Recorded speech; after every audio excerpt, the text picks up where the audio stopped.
Hello everyone. I am making this video because we have received your feedback from the first couple of CrystalMaker assignments, and I just wanted to address a few concerns, talk about some problems people were having, how I might work around them, maybe give you some tips and tricks, that kind of thing.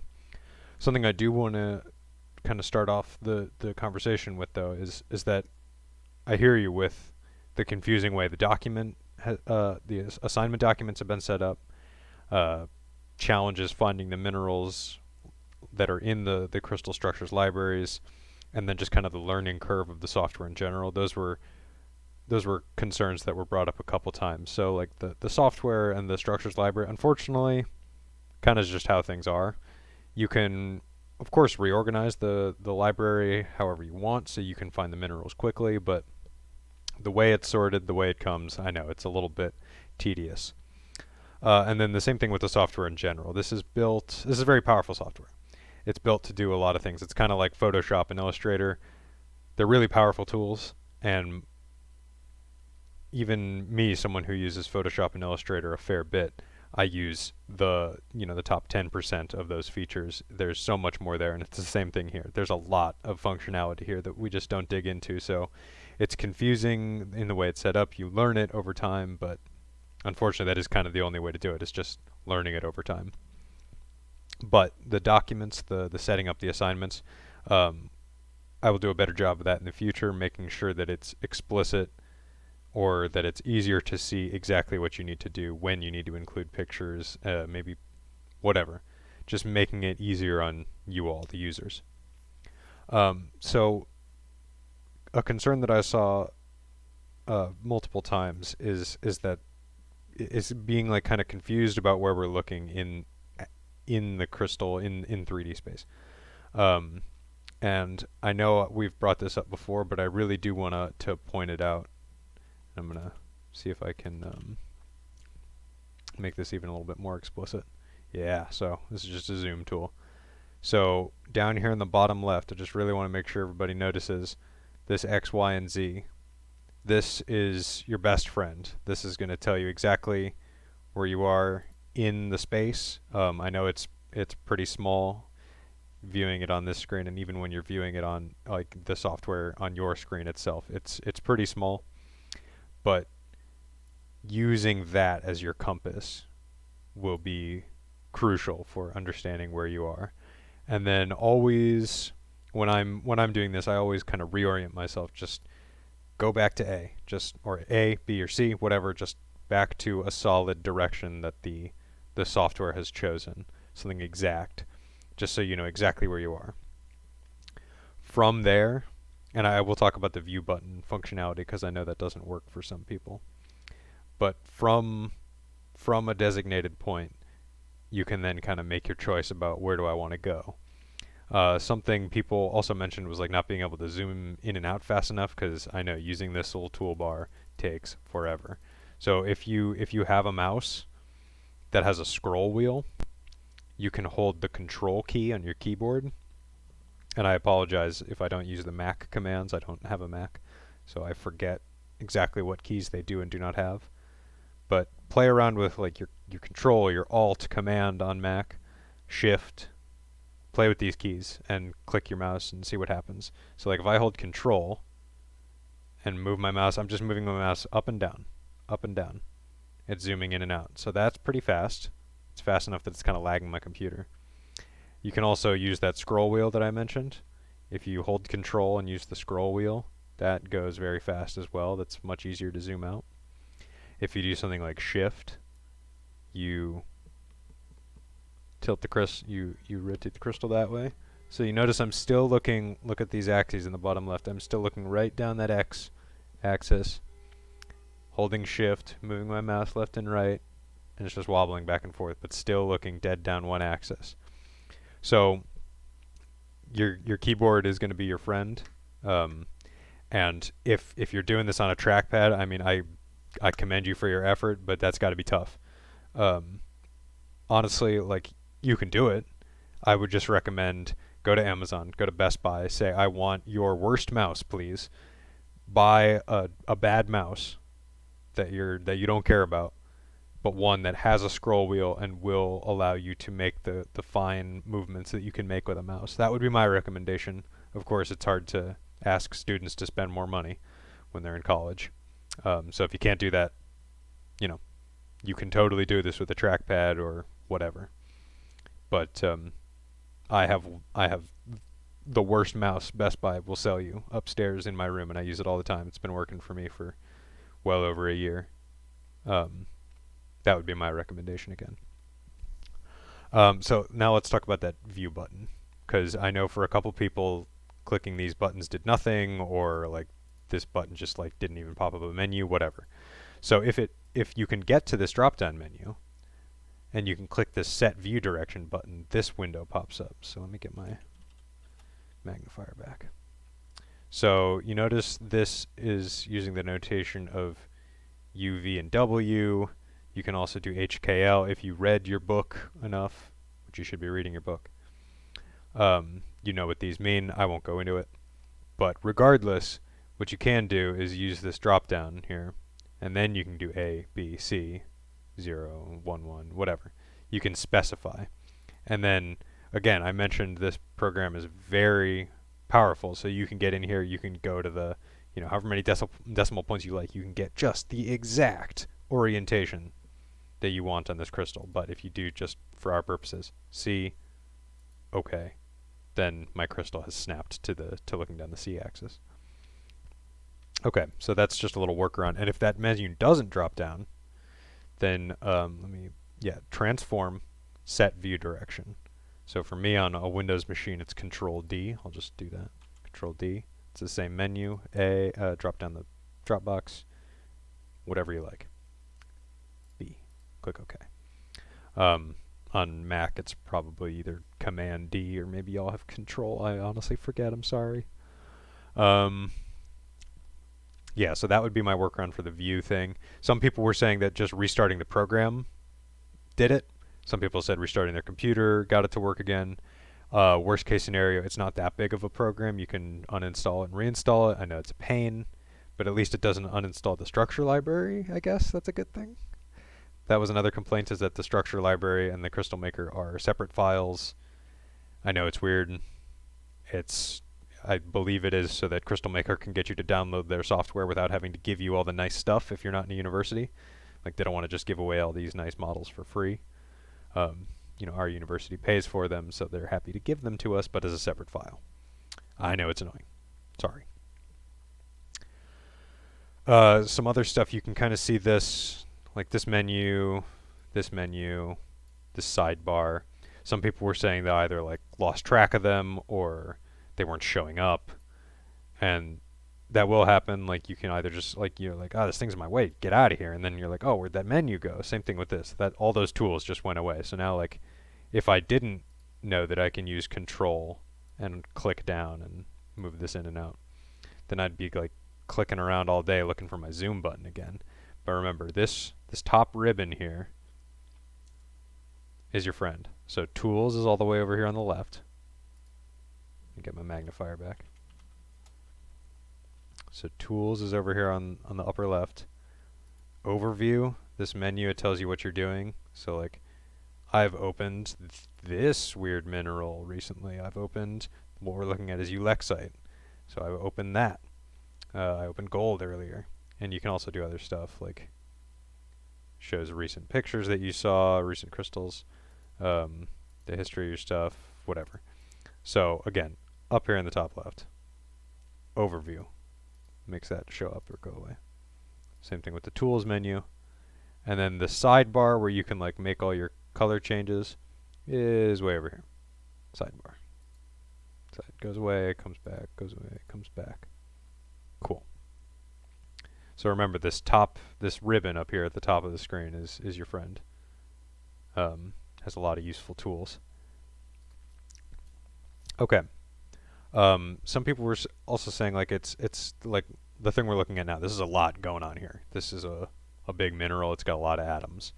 So I know we had you do it for class, but just remember that if you want to, you can always go in here and be like, okay, oxygen, that's way too much red in this picture. I need more turquoise, but that kind of blends into the background. Maybe no. Whatever. You can play with the colors to your heart's content. But you can also just get rid of them, right? So like all those oxygens are in my way. Oh, look at that. And so like if I hadn't turned that off, I honestly, when I was playing around with this earlier, I didn't realize that there were small and big blue dots because there were so many dang oxygens in the way. I just thought there was all the same blue in here. Making that, taking that away, you can start to see some more symmetries. Like, oh, look at that. Everybody lines up like that.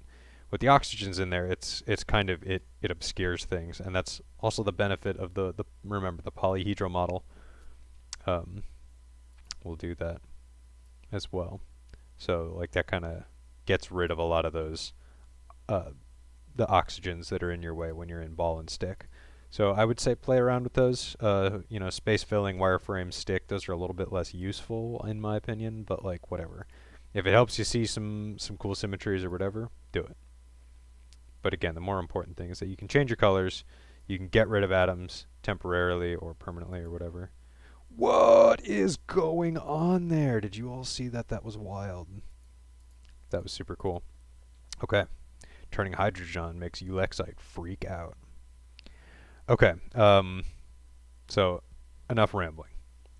Something that somebody... Well, real quick. I mentioned before in the overview, I had already opened a couple things. Let's see if I have any open right now. And I don't, but people were saying that if you open too many things at once, their program would lag, and then they need to close it down or whatever. But just keep in mind, like if you're going up here to File, Open Recent, Talc, whatever, if I want to go to it, then I'm thinking, oh, I got another assignment. Ian's making me look at biotite now. Oh, I got to load that up. Keep in mind that each one of these is loaded in its own separate window. So now CrystalMaker is not thinking about one crystal, it's thinking about 3 crystals. So it starts to freak out a little bit. So if you're just doing that open recent, or even I believe just the open command, let's see what happens. We'll open pyrope. Yeah, so it gets its own window. So now I'm asking CrystalMaker to do 4 things. So it's thinking hard now. So we're going to close this. You can open in the same window, however. If you do that command, then now I only have this one. My Ulexite is gone, and this crystal has taken its place. Again, that was File, Open, in same window. Grossular, why not? Okay, since we're talking about the structures library there, I know this is a lot. Like, there are so many folders and files, and if you aren't sure where something is, then it's going to take a while, because you're just going to, is it in this one? Is it in this one? That'll get easier with practice again, but if you're feeling a little lost, remember that you have the mineral database. So if on a future assignment I tell you to go look at, sure, this thing, acanthite, sure. So I know it's a sulfide. It says it right there, sulfide. So I'd know where to look. I'd go to Open in the same window, why not? It's not a silicate, so I'm going to back out. It's a mineral. It's a non-silicate. And it's a sulfide. So I don't know if this actually, I don't know if it's in there. Let's see. Acanthite. Be at the top. Oh, it's right there. Check that out.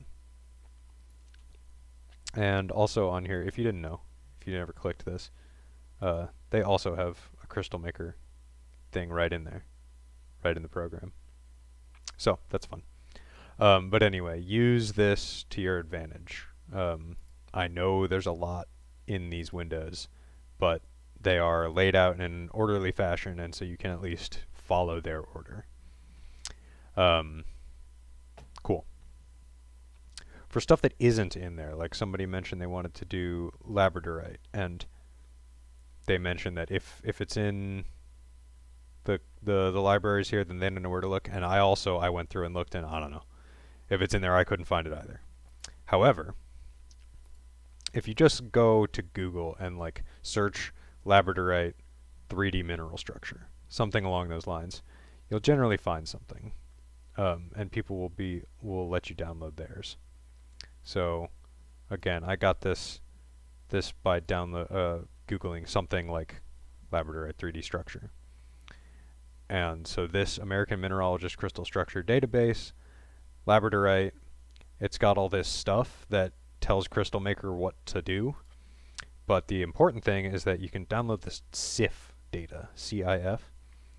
And the reason I know how to do that is because I've practiced at this. But also, if you want to know what kind of files the CrystalMaker can open, you go to Edit, File Associations, and I would just choose all, because why not? Can't hurt. So most of the ones, the CrystalMaker files that we have in our structures library are this, the .cmdf. I know this is probably small. Get my magnifier back. So the cmdf is just a CrystalMaker file. But that was, remember, on... Sorry, everything's in my way now. So this is that labradorite page. This CIF data. I can go back to CrystalMaker. And look at that, .cif. So CrystalMaker, as you can see by this, get rid of the magnifier. No! As you can see by this big long menu, it can open a lot of stuff. But CIF files are pretty common. So I click download. I say open with, yes, please, CrystalMaker. And boom. It's not named labradorite, but this is labradorite. And so you can see there's some weirdness here. This UA and OB and OAK and ODE. Whoever has made this has labeled it this way. So it might not be as nice, but still. You can generally find what you're looking for just by going to Google, looking for either a CIF file or some people have the CMDF files. Whatever. You can find it, is my point. And again, to get in there, you go to Edit, File Associations. I would just say choose all down here in the bottom left. But, you know, see what kind of files there are. See what's available. You can do some... Sorry about that. I don't know if y'all saw that. I was just breaking my computer. You can do other stuff like look at DNA and organic molecules and things like that. So if that's your jam, go take a look. They're pretty cool. Okay, that's most of what I wanted to talk about. But just kind of getting back to this idea of like searching for what you want. If you don't know what a mineral is made of, like if we didn't know that this dude was a sulfide, but in an assignment, let's say I told you to find a cathite or however you say that. A free resource, if you don't have the what's it called, the mineral database from the book, the $10 thing, is just Mindat or Google or Wikipedia, whatever. You just go in here and say labradorite. And look at that. It comes up. I see it's got calcium and sodium. It's an aluminosilicate. So I know some things about it. Now again, I couldn't find it in the crystal structure library. Maybe that's my fault. But at least I know a little bit more about it. I know where to look. And on Mindat, they might have 3D structures available to download for some things. I don't know. The point is, the internet's your friend.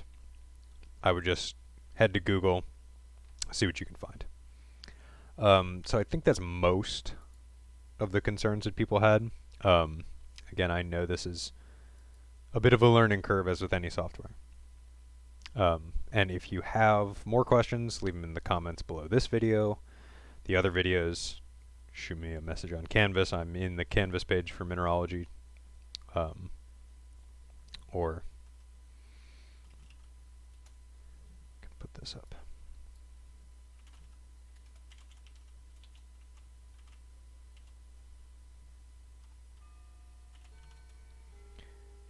Shoot me an email. Whatever works best for you. So, again, I hope this was helpful, and I will talk to you all later. Bye-bye.